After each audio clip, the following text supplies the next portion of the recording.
Hello, team owners of the Century League. Here we are, the end of round two, going into round three.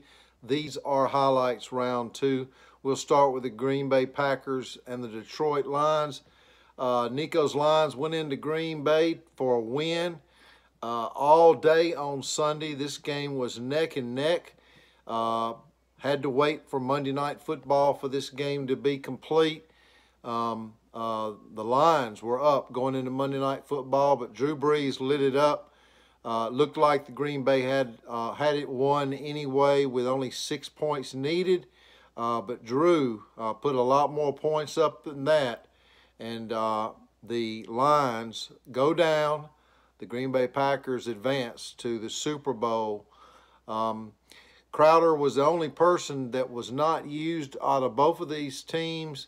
It wouldn't have made a difference. I did the math on that, so Nico shouldn't feel bad about leaving Crowder out. Surely would have made things a lot more exciting, but doing the math, given the lineup that I had, with or without Crowder, Green Bay Packers just had the better team and deservingly are going to the final Super Bowl. In the other matchup, the Houston Oilers and the Seattle Seahawks, Johnny's Hawks, fell short in this game despite a big day by Lamar Jackson and Saquon Barkley with 67 points. It just wasn't enough.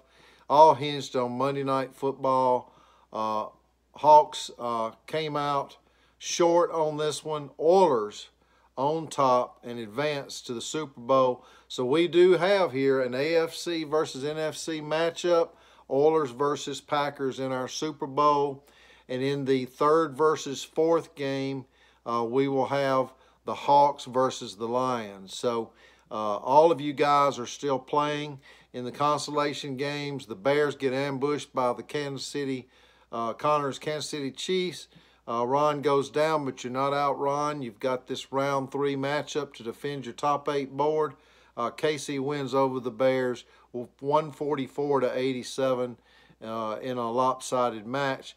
And then Cody's Browns hold on to edge out the Giants 118-114 on Monday Night Football. You know, I looked this over, and the Browns' Chubb and Drake running back combo with 63.7 points outscored the combo wide receiver and running back Elliott and Michael Thomas for the Giants, who had 61.8 points. This basically was the difference in this game. Both teams lined them up great, but KC does win over the Bears, and the Browns win over the Giants. This results in the Kansas City and the Browns playing for 5th and 6th place in round three. And the NFC East, once mighty, now has to defend their their top 8 board, that being the Giants and the Bears, as they're going to face 2 teams in the lower tier. We'll go over those games real quick. The Broncos needed Monday Night Football to put away the Colts and did so.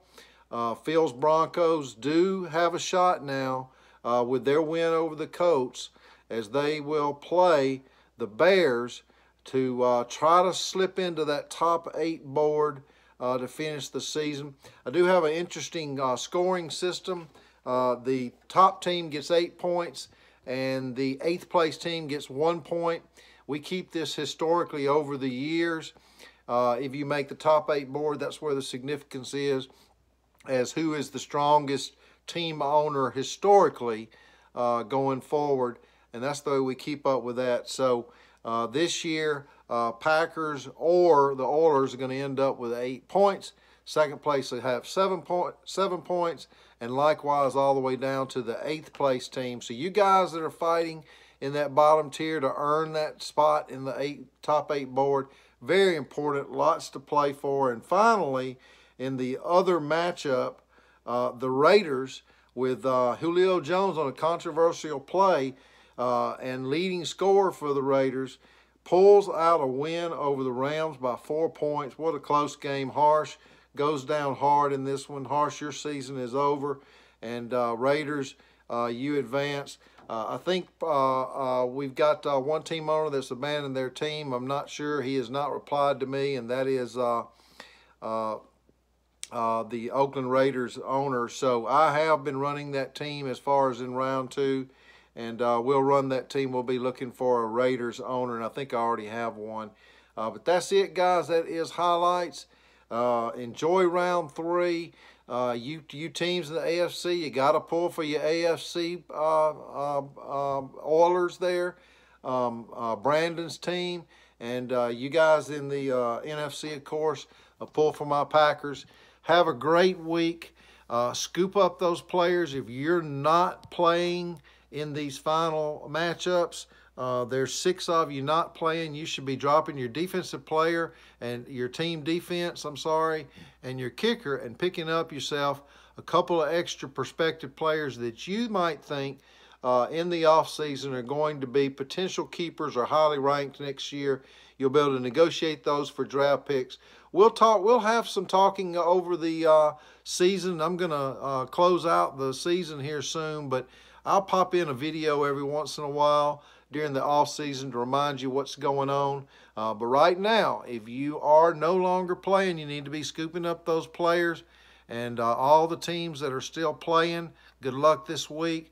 And once this week is over, you guys should be doing the same thing, deciding if there's anybody in that free agency pool that you may want to grab up and have on your team over the off season, going into the preseason, year-round league, 3 keepers.